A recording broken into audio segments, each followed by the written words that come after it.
옛날의 문제는 빈부의 격차가 문제였는데 지금 빈부의 격차가 문제가 아니라 전 지구적으로 위험이 편만하게 확산되어 있고 그거를 볼 수도 없고 판단할 수도 없고 대표적인 것이 오염, 환경 오염의 문제. 지난번 코로나도 그렇고 지금 원전으로 인한 오염수로 인한 위험도 그렇고 곳곳에서 얼마 전에 하와이 큰 산불로 인해서 엄청난 사람들이 죽고 여기저기서 기산이반으로 많은 사람들이 고통을 당하고 근데 우리가 주님을 믿을 때 이런 사회를 우리가 같이 살아가잖아요. 우리라고 이런 거 없이 우리가 별개의 세상에서 살아가는 건 아니죠. 우리는 여전히 이 세상 한가운데 살아가요. 근데 우리는 그 가운데 살지만 동일하게 느끼고 동일하게 반응하지 않는다는 것입니다. 그게 뭐냐? 어떻게 그게 가능하냐? 하나님이 우리의 안전지대란 시편 시면편에 여호와는 나의 안전지대라 하는 말씀이었어요. 저는 그 표현이 세이프 존, 안전한, 거기만 들어가면 안전한 것. 옛날에 애굽에서 10가지 재앙이 쏟아져가지고 수많은 사람들이 고통을 당할 때 이스라엘 백성들이 거주하는 고센 땅은 안전지대였던 거예요. 그곳에는 그런 모든 재앙이 내리지 않는 것.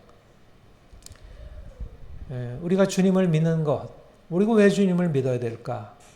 우리는 연약하고 세상은 위험하고 위험한 이 세상 속에 살면서 우리가 하나님이 없다면, 우리가 주님이 없다면 우리는 결코 안전하지 않아. 과학이, 돈이, 사람이 우리를 안전하게 지켜주지 못한다는 것. 하나님은 우리의 피난처요, 힘이시요, 환난 중에 만날 큰 도움이시라. 하나님은 우리의 피난처, 우리의 도움. 우리 시편에 보면 거듭거듭 하나님이 우리에게 대해서 누구신가? 우리가 하나님을 믿는다는 것이 우리의 삶에 무엇을 의미할까? 우리가 돈이 없어도, 우리가 사람들보다 가진 것이 없어도,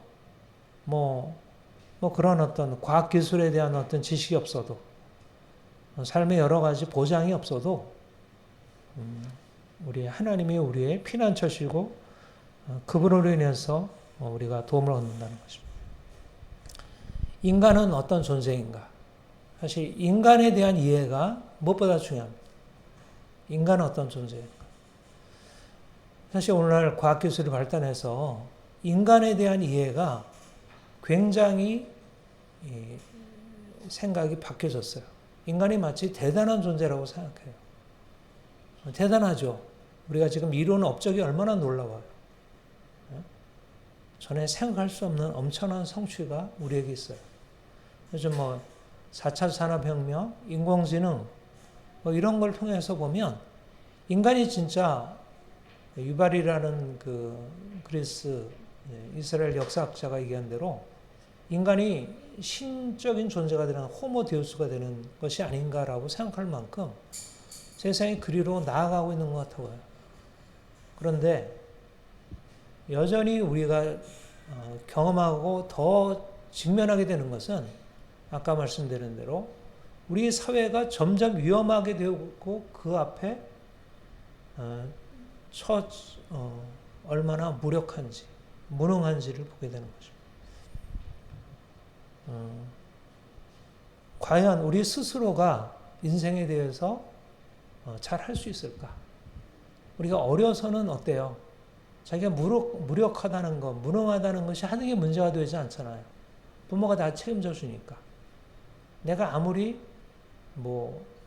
뭐가 좋은지 나쁜지, 뭐가 위험한지 그런 거 없어도, 몰라도 다 엄마가 알아서 다 먹여주고, 입혀주고, 재워주고, 재밌게 해주고, 다 책임져주고, 학교 보내주고 다 해줘요. 그러니까 어려서 부모에게 의존함으로 인생이 자신의 불안함, 연약함을 충분히 극복할 수 있어요. 근데 성장한다는 것은 그런 의존으로부터 벗어나서 내가 스스로 하게 되는 힘을 얻는 거예요. 굉장히 중요하죠. 내가 더 이상 의존하지 않는 디펜던트, 인디펜던트. 우리 이제 영어로 그 디펜던트한 데서 인디펜던트한 거. 의존해서 독립으로. 이게 이제 성장의 중요한 특성이에요. 아이가 계속 어린아이 치마폭에, 부모 엄마 치마폭에만 있으려고 하면 아이는 뭔가 아이가 병들고 약한 거죠. 그러니까 아이가 스스로 할 수 있는 독립성을 키워야 돼요. 그러니까 점점 인생이 독립하고 스스로 하게 된다는 것은 너무 긍정적이지만 점점 그렇게 해서 이제 청소년 되고 청년 되고 해서 스스로 하게 돼요. 스스로 할 수 있는 것도 많게 돼요. 근데 알게 되는 것은 스스로 할 수 있는 것 이상으로 할 수 없는 게 너무 많아지는 거예요. 내가 어려서는 내가 못한다고 생각했지만 할 수 없는 게 그렇게 많은지도 잘 몰랐고 그 작은 울타리 안에서 못한다고 생각했는데 내가 할 수 있는 것이 많아지는 것으로 내가 인생이 이제는 내가 할 수 있겠다고 생각하고 내 이거 하겠어 저거 해보겠어 하고 나가보면 내가 감당할 수 없는 수많은 일들이 내가 직장에 들어가서 일을 해보면 내가 생각하는 것과 생각하기 너무 어려운 거예요. 한 달에 돈 200만 원 벌기가 쉽지 않은 거예요. 그것을 위해서 내가 원하는 거 다 내려놓아야 하고 내 자유를 속박당하고 인생이 그렇게 독립적으로 살아갈 수 있는 게 그렇게 자연스럽게 되지 않는다는 걸 깨닫게. 그러니까 어쩔 수 없이 인간은 약하다는 거. 인간이 대단하게 보여도 점점 약해져요. 그래서 나 어려서 뭐가 되겠어. 저 어려서도 나 대통령 되겠어. 그래서 내가 장군 되겠어. 나는 뭐가 되겠어. 근데 요즘에는 그런 것도 아니죠. 연예인 되겠어. 어려서는 뭔가 할 수 있을 것 같아도 점점 성장하면서 우리가 느끼는 거는 인간은 연약하구나. 나를 둘러싼 주변 현실 앞에서 나는 무력한 존재구나. 직장에 들어가서 내가 조금만 잘못해도 당장 불이익이 돌아오게 되고 그래서 두려워서 이게 내가 직장 그만두게 되는 거 아니야? 해야 되고 아이를 키우다 보면 아이가 내가 원하는 대로 정말 안 되고 이거 아이가 어떻게 되지 않을까? 오히려 문제를 일으키고 온통이 우리 사회가 이렇게 좋아지고 모든 것을 할 수 있다고 생각하는데 점점 문제가 터져나와가지고 아이를 양육하는 거, 아이들이 학교에서 공부하고 배우는 거, 이 사회가 형성되는 거 모든 것이 너무 어렵게 되는 거예요. 그러니까 인생이 어렵다는 것은 사실 돈 없는 사람, 공부 못한 사람만의 문제가 아니라 돈을 많이 가지고 있고 공부를 많이 하고 여러 가지 유능한 전문가들도 사실 그 전문가 영역 안에서 자기가 유능한 거지 실제적으로 삶의 전체를 보면 인생을 어떻게 살아야 할지 행복한지에 대해서 정말 모르겠는 거예요. 러셀 로버츠라는 노벨 경제학상을 받은 분이 있어요.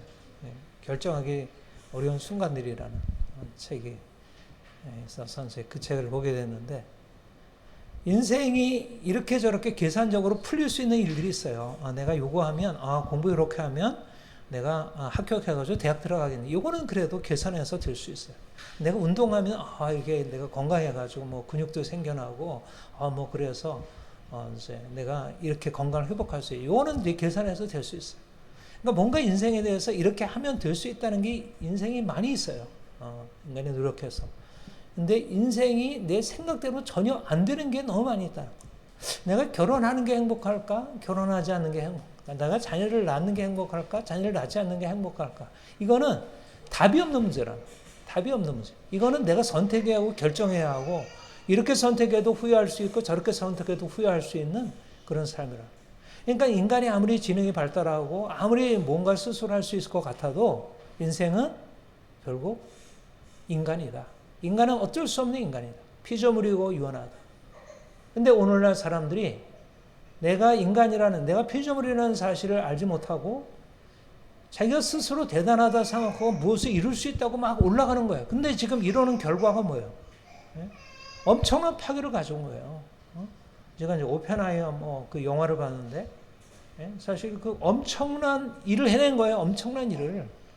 한 도시를 이렇게 파괴하는 수십만 명, 히로시마 원자폭탄으로 해서 10만, 20만이 죽었다는 거. 한 번에 터뜨려가지고. 그래가지고 전쟁이 끝났어요. 엄청난 승리를 한 거잖아요. 엄청난 일을 한 거지만 그게 과연 좋은 일인가? 지금 사실은 핵폭탄이 개발되고 그거 가지고 승리한 걸로 끝났나요? 핵폭탄이 개발해서 전 세계가 지금 위기에 빠져 있잖아요. 인간이 사실은 뭔가 할 수 있다고 해놓은 일이 그렇게 대단한 일이라는 거. 인간은 의존적인데 내가 의존적이지 않고 내가 스스로 무엇을 할 수 있다는 사고 자체가 오히려 더 위험한 거. 오히려 나는 잘 못해요. 나 도와주세요 하는 태도가 나은데 지금 세계가 무엇을 할 수 있다고 하는 것으로 인해서 세계가 더 위험해지고 있다. 그런데 사실 인생이 점점 어렵고 힘들다는 사실을 알아가면서도 우리는 어쩔 수 없잖아요. 점점 세상이 위험하게져도 이거 어떻게 해결할 수 없어요. 이 핵 위기 어떻게 해결하겠어요. 이 생태계의 위기 어떻게 해결하겠어요. 사람들의 심성이 이렇게 더 이기적이 되고 더 악하게 되는 것에 대해서 어떻게 해결하겠어요. 이게 뭐 법으로 해결해요? 교육으로 해결해요? 그런데 우리에게는 다른 해답이다. 전혀 다른 방식. 하나님이 우리를 택하여 부르시고 그가 우리를 그의 품에 거하게 하신 거죠. 그 피난처, 우리 안전한 도움, 그가 계시다. 인생이 스스로 뭔가를 할 수 있다고 생각하는 것에서 사람들이 이것저것을 해보지만 그러나 그것으로서 얻을 수 있는 것은 극히 미미한 것뿐이고 진정한 도움은 어디에서? 우리 하나님에게서. 우리 하나님은 피난처시고 우리 하나님이 안전지대다. 여호와는 나의 목자시니 내가 부족함이 없으리로다. 이게 우리가 주를 믿음으로써 얻게 되는 가장 놀라운 축복이에요. 믿음과 믿지 않는 불신이 무엇이 차이가 있을까? 믿음 없이는 인생의 두려움과 불안에서 벗어날 길이 없습니다. 아무리 인생이 유능해도, 아무리 인생이 똑똑해도, 아무리 인생이 돈이 많아도 인생은 어디까지나 인생일 뿐이고 그야말로 흙으로 지음받은 하나님이 불면 날아갈 인생일 뿐이고 그런데 하나님은 나의 목자시니 내가 부족함이 없으리로다. 주님이 우리에게 이 놀라운 은혜를 주셨어요. 이게 얼마나 감사합니다. 우리가 이 세상 지금 점점 불안해가지고 불안해가고 다 부모들도 다 걱정해요. 걱정. 아이들을 낳아도 될까? 낳으면 과연 이런 세상에서 아이들이 제대로 행복하게 살아갈 수 있을까? 그게 불안한 거야. 자기도 이렇게 힘든데 과연 아이들을 행복하게 할 수 있을까? 하나님이 우리 하나님 되시고 그가 우리의 도움 되시고 그가 우리의 피난처 되심을 안다는 것, 이게 우리에게 얼마나 큰 행복인지. 인생의 문제는 내가 신뢰할 대상이 있느냐, 내가 무엇을 신뢰하느냐의 문제. 사도 바울이 오늘 고백한 이 본문은 우리가 너무나 많이 묵상한 본문이지만 오늘 신뢰라는 관점에서 이 본문을 좀 살피려고 합니다. 바울이 이렇게 고백을 했잖아요. 그리스도 예수로 자랑하고 육체를 신뢰하지 않는 우리라. 또 나다워 육체를 신뢰하는 말. 그러니까 한마디로 사도 바울이 주님 만나기 이전의 삶과 주님 만난 이후의 삶의 변화가 뭘까? 육체를 신뢰하는 삶에서 육체를 신뢰하지 않는 삶으로 바뀐 것입니다. 내가 육체를 신뢰할 만한 조건을 가지고 있는 사람이다. 8일 만에 할례를 받고 이스라엘 족속이요 베냐민 지파요 히브리인 중에 히브리인이요 율법에 이르는 바리새인이요 열심으로 교회를 박해하고 율법에 의뢰 흠이 없는 자라. 육체를 신뢰할 만한 조건을 가지고 있었다.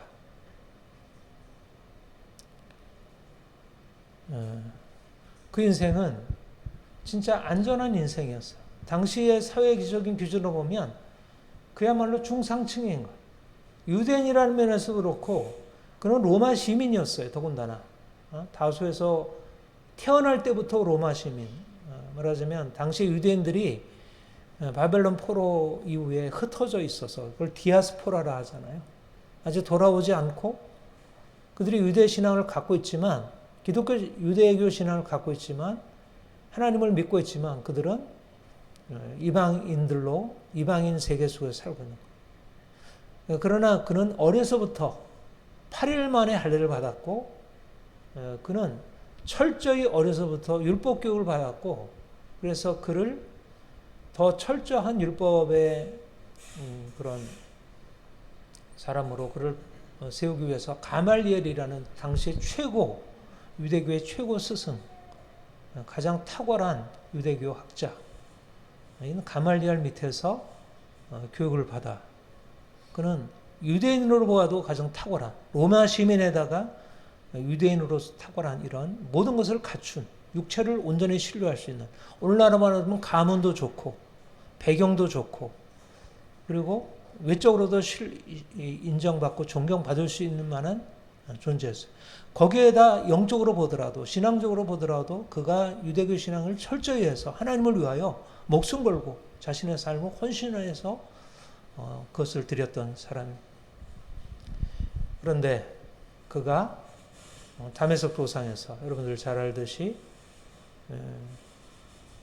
그리스도인들을 박해하려고 대제장으로 공문을 받아서 가다가 다메섹 도상에서 주님 만난 것입니다. 다메섹 도상에서 주님을 만난 그 일이 그에게 어떤 변화를 가져와 줬을까? 그가 이제까지 신뢰하고 있었던 모든 것이 어떤 것인지를 보게 되었어요. 그 실체를. 그리고 그것을 신뢰하고 사는 그 인생이 어떤 것임을 알게 되었어요. 그 전에는 그 자신이나 보나 아니면 주변 사람들이 보거나 그는 마땅히 신뢰할 만한 오늘날로 말하면 돈도 부자이고 뭐 정치적으로도 굉장히 높은 지위에 있고 또 굉장히 탁월한 지식, 지혜를 가지고 있고 이런 사람으로서 사람들로부터 존경받는 위치와 유사한 자리에 있었어요. 그런데 주님 만난 후에 그가 이제까지 신뢰하던 모든 것이 얼마나 허망한 것인지 그것을 보게 된 것입니다. 자기가 유대인으로서 태어난 것도 그의 혈통도 그가 바리새인이라는 신분도 그가 바리새인으로서 누구보다도 철저하게 율법을 지킨 것도 또 그것을 위해서 자신의 혼신을 들여서 싸운 것도 주님을 만나고 나니까 그게 얼마나 무가치한 것인지 그리고 그것을 자랑하며 살아가는 인생이 얼마나 자신에게 문제가 되는지 그것을 깨닫게 된 것입니다. 새로운 눈이 열린 거예요. 사실 인생은 내가 무엇을 열심히 하는 것, 최선을 다하는 것, 사람들로부터 사랑받는 것, 존경받는 것 이게 인생의 성공이 아니라는 걸 보여줘요. 사도 바울의 인생을 보면 열심히 살아가는 인생, 성공적인 인생, 사람들로부터 인정받는 인생 그러면 오늘날로 말하자면 그것을 무엇을 하든지 사람들이 그것을 참 잘 사는 인생으로 이렇게 인정하잖아요. 근데 사도 바울은 그게 아니었다는 거예요. 하나님을 만나고 나니까 그 모든 것이 하나님이 아닌 다른 육체를 붙든 육체라는 것은 하나님이 아닌 피조물이라는 오직 유일한 신뢰 대상은 하나님이신데 하나님이 아닌 피조물을 붙든 거예요. 그의 혈통이나 그의 신분이나 그의 공적이나 그가 이룬 모든 업적이 사실은 하나님이 아닌 것이었다.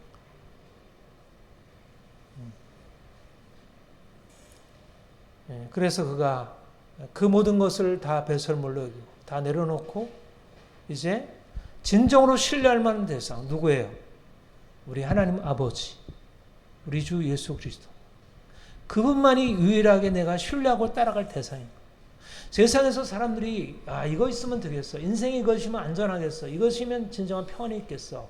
인생이 진정한 행복을 느끼겠어. 라고 하는 것 그것이 인생을 진정으로 그런 길로 이끌어가는 게 아니고 오히려 전혀 그가 추구했다고 생각했지만 사실 추구한 것이 아닌 하나님, 진짜 하나님, 진짜 살아계신 하나님, 그가 이전에 알고 있던 그 하나님이 아닌 진짜 살아계신 하나님, 예수 그리스도 안에서 나타난 그 영원하신 살아계신 그 하나님이 그 인생 안에 들어오셔서 내가 나를 아는 것, 나를 섬기는 것, 나를 쫓는 것, 이것이 너의 인생이다. 그래서 그가 이전에 신뢰하던 것을 내려놓고 이제 주님을 신뢰하는 삶으로 그가 전환되게 되었습니다. 그 결과가 무엇이었을까요? 물론 그가 그 이전의 인생으로 인해서 그가 어떤 행복을 누렸는지에 대해서는 드러나진 않아요. 그러나 그 마음 안에는 굉장히 그 자기 의로 가득 차서 다른 사람을 정죄하고 분노하고 그야말로 죽이려는 그런 것으로 가득 차 있었는데 그가 주님 만난 이후로 주님 안에서 하나님을 신뢰함으로 말미암아 그 인생에 새로운 평안이 주어지게 되었습니다.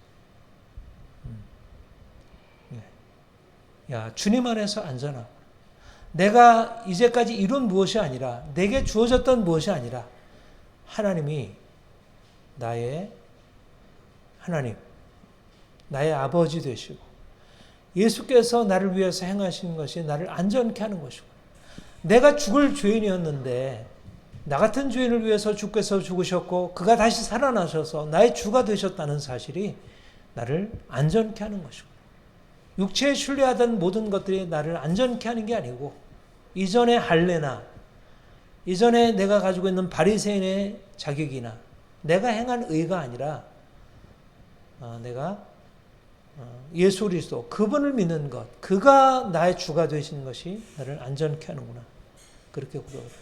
사실 그가 주님 만난 이후의 삶이 어떻어요? 안전했나요? 인간적으로 보면 안전하지 않았어요. 오히려 그 안전했던 모든 것을 다 잃어버렸어요. 그가 예수님을 믿고 주님을 이제 증거하기 시작하면서부터 그 인생에 찾아오는 것은 안전이 아니라 오히려 수많은 위험이었어요. 가는 곳곳마다 유대인들의 미움을 받고 이방인들의 미움을 받고 로마인에 갇혀서 이제 그가 죄수가 되고 그는 더 이상 안전한 인생이 아니라 인간적으로 생각하면 너무나 불안한 인생으로 전락을 했어요. 그의 예수님을 만나고 난 이후의 인생은 사실상 고난으로 점철되어 있어요. 이게 어떻게 안전한 인생이겠어요? 이게 어떻게 행복이겠어요? 오늘날 사람들이 생각하는 행복과 어떻게 이게 닮아 있을 수 있겠어요? 그런데 그가 고백하는 말을 들어보세요. 그가 그 자신의 주님을 신뢰함으로 그 인생에 일어난 일을 그가 어떻게 받아들이고 있는지를 보세요. 디모데후서 1장 12절 내가 이 복음을 위하여 선포자와 사도와 교사로 세우심을 받았노라. 이게 하나님이 그에게 행하신 일이에요. 하나님을 신뢰함으로 하나님이 너는 이것을 해라. 복음의 선포자, 사도, 교사로 세우심을 받았어요. 그가 그 일을 감당하면서 그에게 주어진 일은 내가 또 이로 말미암아 내가 또 이 고난을 받되 부끄러워하지 아니하면 그는 수많은 고난에 처하게 되었다는 거예요. 그런데 고난에 처하게 되었는데 그가 어떻게 반응해요? 부끄러움으로? 부끄러워하지 아니함은 이는 내가 믿는 자를 내가 알고 또 내가 의탁한 것을 그가 그날까지 그가 지키실 줄을 확신합니다. 그의 신뢰의 대상이 바뀌었고 그가 신뢰하면서 바라보는 게 바뀐 것입니다. 그는 예수님을 믿고 난 이후에 인생이 더 안전해지고 행복해지고 모든 것이 다 형통하고 모든 것이 풀릴 것을 희망한 게 아니고 오히려 예수 그리스도 그분의 명령 쫓아서 그분이 가라고 하신 그 길을 따라가며 그 일을 통해서 주어지는 수많은 고난을 받게 되지만 그러나 그 고난을 부끄러워하지 아니하고 오히려 그 고난 가운데서도 우리 하나님이 나를 지켜주시고 끝까지 나를 지켜주시고 그가 나를 영광으로 이끌어 가시리라 믿은 것입니다. 이것이 사도 바울이 주님을 만난 이후에 육체의 신뢰를 더 이상 갖지 아니하고 하나님을 신뢰하는 인생, 고난 가운데서도 하나님을 신뢰하는 거예요. 고난 가운데 있지만 오늘날 사람들이 고난 가운데 처하게 되면 이제까지 신뢰하던 모든 것이 무너졌음으로 인해서 절망하고 두려워하고 분노하고 염려하게 되는데 이제 사도 바울은 오히려 육체를 신뢰하는 것을 내려놓고 우리 하나님을 신뢰함으로 그 인생이 위험하게 처하게 되었지만 오히려 그 위험하게 처하게 된 그의 삶으로 인해서 그 인생이 더 하나님께 견고한 신뢰를 가지고 하나님이 반드시 나를 지켜주시고 나를 영광으로 끌어가시리라. 이게 그에게 열려진 새로운 인생이었어요. 이것이 바로 우리가 주님을 믿는다는 것의 의미예요. 세상 사람들은 돈이 있어야 돼. 돈이 없으면 인생은 힘들어. 요즘에 뭐 경제적 자유 얘기 많이 하잖아요. 경제적으로 자유로워야 내 인생이 자유로울 수 있어. 행복할 수 있어. 경제적으로 쪼달리면 인생은 불안해. 근데 사도 바울이 생각하면 그럼 뭐 경제적 자유는 고사하고 몸조차도 구속당하는 인생을 사는 거예요. 근데 그 안에서 자유가 있었던 거예요. 하나님이 자유이시고 하나님이 신뢰의 대상이니까. 주님을 알게 되면서 우리의 신뢰의 대상이 바뀌는 거예요. 요즘에 사람들이 신뢰하는 게 뭐예요? 돈, 사람들, 자기 실력. 근데 우리가 주님을 신뢰하게 되면서 우리가 그것을 신뢰하고 의지하던 것에서 이제 하나님을 신뢰하는 것. 영원하신 하나님, 영원한 반석. 모든 것은 다 무너지지만, 모든 것은 다 흔들리지만 우리 하나님은 흔들림이 없는 온전한 우리를 위한 안전지대인 것입니다. 그래서 우리가 주님을 신뢰하는 게 얼마나 복된 것인지, 우리가 주님을 믿는 게 얼마나 복된 것인지. 저는 나중에 천국 가서 얻을 행복만을 얘기하는 게 아닙니다. 우리가 예수를 믿으면 이 땅에서 고난받지만 하늘에서 천국 받습니다. 천국 상급 받습니다. 이게 아니고 이 땅에서 누리는 행복이기도 한 거예요. 현재적으로 내가 이 불안한 이 세상, 돈이 있어도 권력이 있어도 모든 것이 갖춰져 있어도 불안한 이 세상. 사실 아무리 돈이 많아도 뭐 예를 들면 북한에서 뭐 핵을 가지고 우리를 공격했다. 뭐 어떻게 되겠어요? 점점 이게 뭐 생태계가 파괴돼 가지고 밤낮이 이렇게 뭐 이러저러한 어떤 환경으로 재앙이 오게 된다면 우리가 가지고 있는 돈이 무슨 의미가 있겠어요? 네. 인생이 하나님을 알지 못하게 되면 불안이 끝이 없는 거예요. 불안이 끝이 없고 이것 막으면 저것 터지고 이것 막으면 저것 터지고. 우리가 주님 안에 있는 것이 얼마나 귀한 것인지. 우리가 주님을 신뢰하게 되면서 일어나게 되는 것은 이전의 신뢰가 아무것도 아니구나. 내가 신뢰하던 육체가 아무것도 아니구나. 이제 이거를 내려놔야겠구나 라고 우리의 생각 안에 그러한 자연스러운 깨달음이 오게 돼요. 돈이 아니구나. 사람들의 인정이 아니구나. 내 안전한 직장이 아니구나. 뭐 우리나라의 이런 어떤 정체나 정책이 아니구나. 하나님이시구나. 내가 더 이상 이전에 붙들고 있었던 것에 대해서 더 이상 붙들지 말아야겠구나 하는 생각의 전환이 오게 돼요. 그런데 사실상 분명히 그런 생각의 전환이 오지만 그러나 그게 그렇게 단번에 이루어지는 일이 아니에요. 마치 내가 생각이 전환이 오면 더 이상 내가 돈이 나에게는 중요하지 않아. 사람들의 인정이 더 이상 중요하지 않아. 직장에서 내가 어떠한 대접을 받느냐가 중요하지 않아. 이렇게 그냥 다 끝나버리면 얼마나 좋겠어요. 생각이라도 그렇게 되면. 근데 그렇게 안 되는 거예요. 이미 우리 안에는 오랜 뿌리가 있어요. 육체의 신뢰에 대한 오랜 뿌리가 있는 거예요. 쉽지 않은 거예요. 그러니까 다치 우리는 현실에 살아가요. 세상 안에 살아가요. 세상에서 동떨어져 가지고 뭐 아미시 공동체처럼 세상과 무관한 삶을 살아간다면 우리가 뭐 하나님만 신뢰하고 말씀만 붙들고 살아갈 수 있겠지. 그러나 우리는 여전히 직장에 가서 일을 해야지, 아이들 학교 보내야지, 현실을 살아내야 돼요.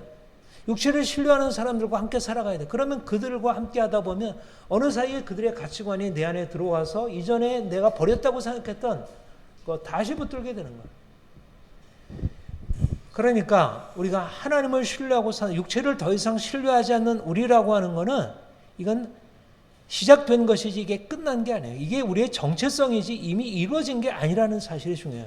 이미이지 아직 아니라는 것입니다. 이미면서 아직 아니라는.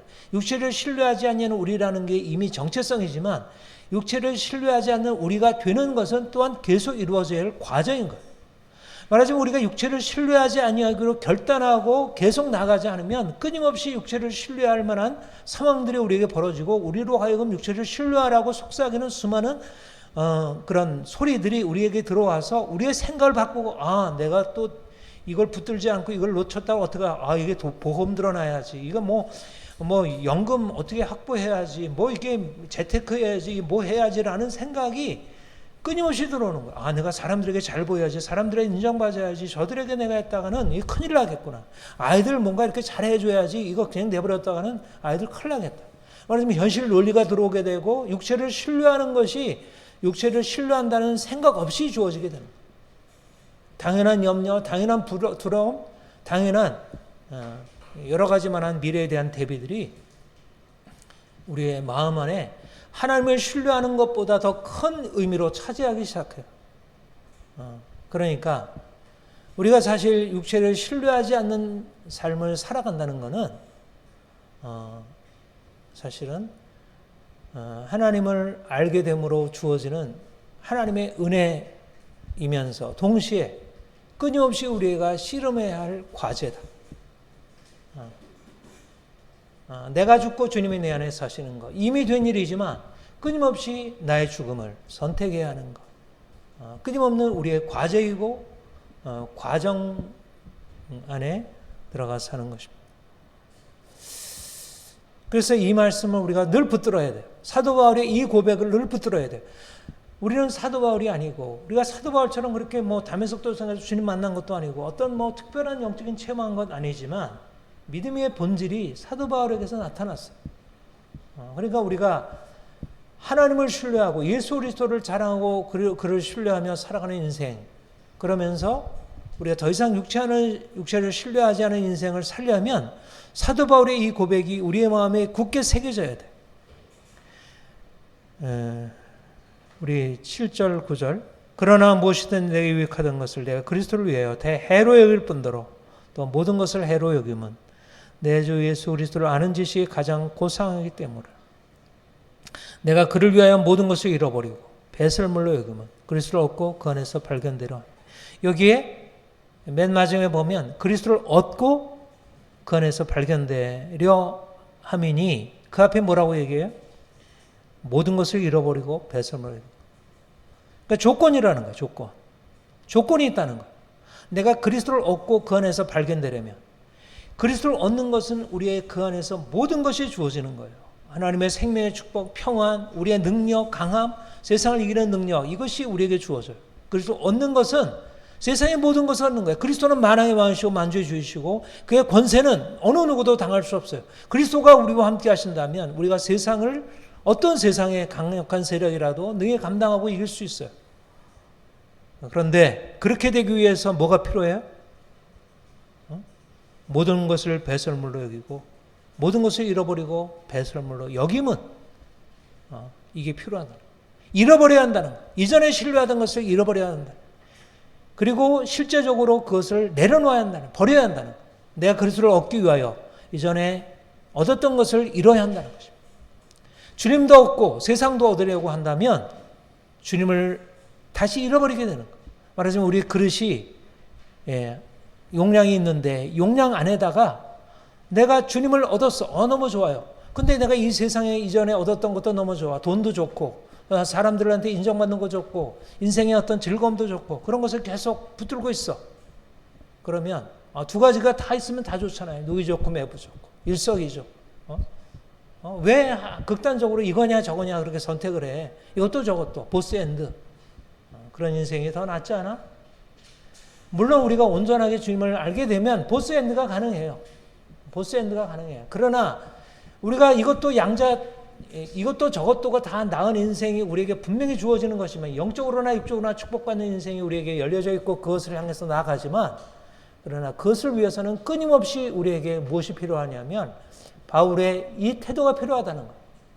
모든 것을 잃어버리고 배설물로 여김이 아니라면 그리스도 얻고 그 안에서 발견되는 것은 없다는 거예요.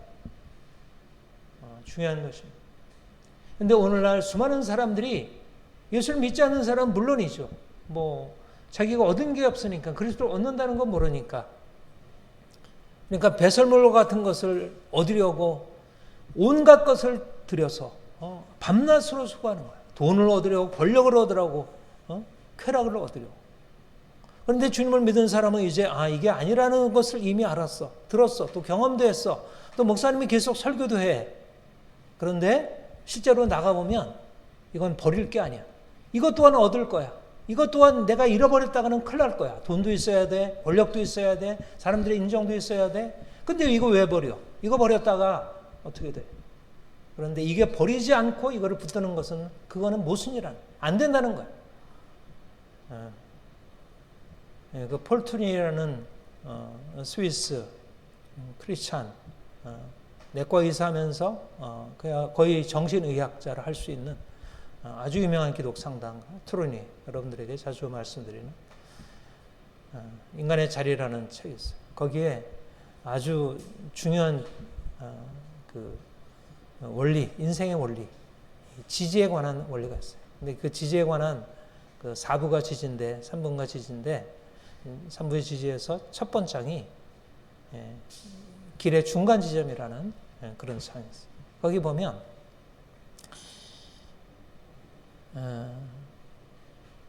인생이 어떤 지지에 의해서 근거하고 거기 살다가 다음 지지로 옮겨가기 위해서는 이전의 지지를 내려놓고 떠나야 한다는 거예요. 마치 무엇이라 할 수 있냐면 어린아이가 부모의 슬 안에서 부모가 다 해주는 대로 다 하잖아요. 근데 이제 유치원 가죠. 그러면 아이가 유치원 가는 게 힘들잖아요. 그러면 아이가 안 가겠다고 이제 막 울고 막 이러잖아요. 이게 힘든 거예요. 왜냐하면 이전의 지지를 내려놓고 이제 새로운 곳으로 나가는데 그게 불안한 거예요. 이게 이제 중간 지점이에요. 그런데 필요한 것은 성장에 있어서 필요한 건 뭐냐면 내가 이전에 붙들고 있었던 지지를 내려놓아야지 그 다음보다 더 큰 곳으로 들어갈 수 있는 거예요. 그러니까 내가 이전의 것을 계속 붙들고 있으면 엄마 같이 데리고 학교 못 가잖아요. 그러니까 엄마 떨어져야 돼. 근데 힘들어. 그 어린아이에게 그 애착에서부터 분리되어 가는 게 너무 힘들어요. 사실 근데 성장의 과정이라는 끊임없는 애착으로부터 분리가 되는 과정이에요. 지지를 얻었다가 지지를 내려놓는 과정이에요. 그런데 내가 이전에 가지고 있던 지지를 내려놓지 않으면 다음 지지로 나갈 수 없다는 거예요. 근데 대부분의 많은 사람들이 이전에 내가 안전하게 붙들고 있던 것들을 내려놓고 따라오기가 너무나 어려워서 이전의 것에 계속 머물려고 해. 그런 사람은 성장이 없고 병들게 되는 거예요. 우리 아이들이 결국 우리가 걱정하는 건 뭐예요? 아이가 결국 계속 품 안에만 있고 뭔가 이렇게 자기 인생을 스스로 살아갈 수 있는 힘으로 나가지 못하는 게 걱정이 되잖아요. 스스로 독립을 해야 되는데. 말하자면 이전의 지지가 안락의자가 되어서 더 이상 성장을 멈추게 하는 것이 된다. 그런데 성장하려고 하면 그 불안을 감수하면서 떠나야 된다. 그것이 바로 성장을 위한 굉장히 중요한 원리다. 떠남이 없이는 안전한 지지가 더 이상 안전한 지지가 되지 못한다. 이거는 우리 기독교 신앙의 원리와 너무나 유사하다는 거예요. 우리가 주님 믿는다는 건 뭐냐면 이전에 내가 가지고 있었던 안전한 자리, 그 지지를 내려놓고 이제 새로운 지지, 하나님의 지지, 하나님이 나를 안전하게 지켜주신다는 거. 이전에 내가 돈이 나를 지켜준다고 생각했는데 사람들이 나를 지켜준다고 생각했는데 그게 아니고 하나님이 나를 지켜주시는 거예요. 하나님이 나의 유일한 지지자시고 그가 나의 보호자시고 그가 나의 위로시고 그가 나의 아버지시고 그가 나의 모든 것들이시고 오늘날 많은 사람들이 하나님으로부터 오는 진정한 지지를 깨닫지 못하고 있어요. 내가 이거 내려놓으면 내가 돈 내려놓으면 어떻게 할까? 불안한 거예요. 말하자면 내가 내려놓고 중간에 있으면 그게 불안하듯이. 여러분 무엇이 안전할까요? 우리가 돈을 의지하는 게 안전할까요? 사람들 붙들고 있는 게 안전할까요? 우리의 삶의 모든 거 이러저런 거 다 갖춰놓으면 안전할까요? 결코 그것이 안전이 아니에요. 오히려 그것을 내려놓는 연습을 꾸준히 하는 거예요. 내가 하나님을 신뢰함으로 오히려 하나님이 나의 유일한 목자시고 그가 나의 보호자심을 알고 이전에 내가 붙들고 신뢰하던 것을 끊임없이 내려놓고 돈이 필요하죠. 우리 삶에 이러저러한 어떤 상황들이 필요해요. 그러나 주님이 우리의 유일한 안전보장입니다. 보험이 아니에요. 보험이 아니고 주님이 우리의 유일한 안전이에요. 그분 안에 나아가서 그분이 주시는 안전을 경험해야 돼. 근데 어떻게 될까요? 내가 하나님께 나아가기 전에는 그게 안 보여요. 내가 과연 돈이 없이 될까? 이러저러한 것이 없는데도 과연 될까? 계속 두려우니까 계속 그리로 마음을 쏟게 되는 거예요. 필요한 건 뭐냐면 하나님께 나아가. 하나님이 나를 어떻게 보호하시는지 지켜주시는지 그걸 보는 것입니다. 다윗이 이렇게 고백을 했어요. 어떤 사람은 병거, 어떤 사람은 말을 의지하나. 우리는 여호와 우리 하나님을 의지하리로다.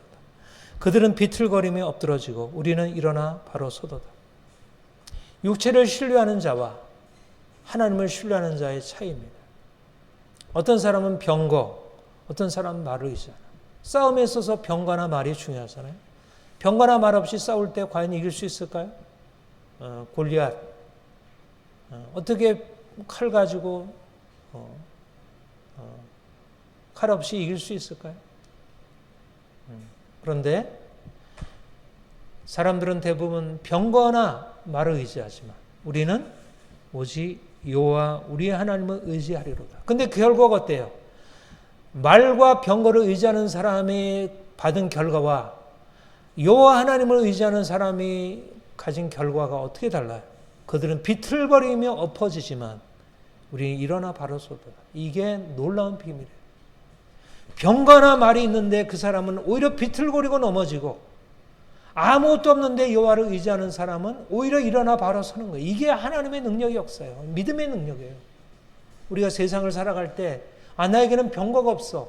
나는 말이 없어. 나에게는 돈이 없어. 나는 사람의 배경이 없어. 나는 직장이 시원찮아. 나에게는 미래의 보장이 없어. 어떡하지? 여호와를 의지하는 사람이 일어나 바로 서는 것입니다. 그 모든 것이 보장되어 있다고 생각하는 사람은 오히려 넘어지고 비틀거리지만 여호와를 의지하는 사람은 안전한 것입니다. 하나님이 우리의 안전시대입니다. 예수 그리스도가 우리 안전이에요. 십자가에서 우리의 모든 것이 다 해결됐어요. 십자가의 능력 안에서 살아가는 사람만이 진정한 자유의 평안이 있습니다. 육체를 신뢰하지 아니하는 우리가 진정한 할례파이고 진정한 하나님의 역사가 그에게 주어지게 돼요. 하나님이 일하시는데 우리의 삶이 어떻겠어요? 하나님이 우리를 위하여 일하시는데 누가 우리를 대적하리요?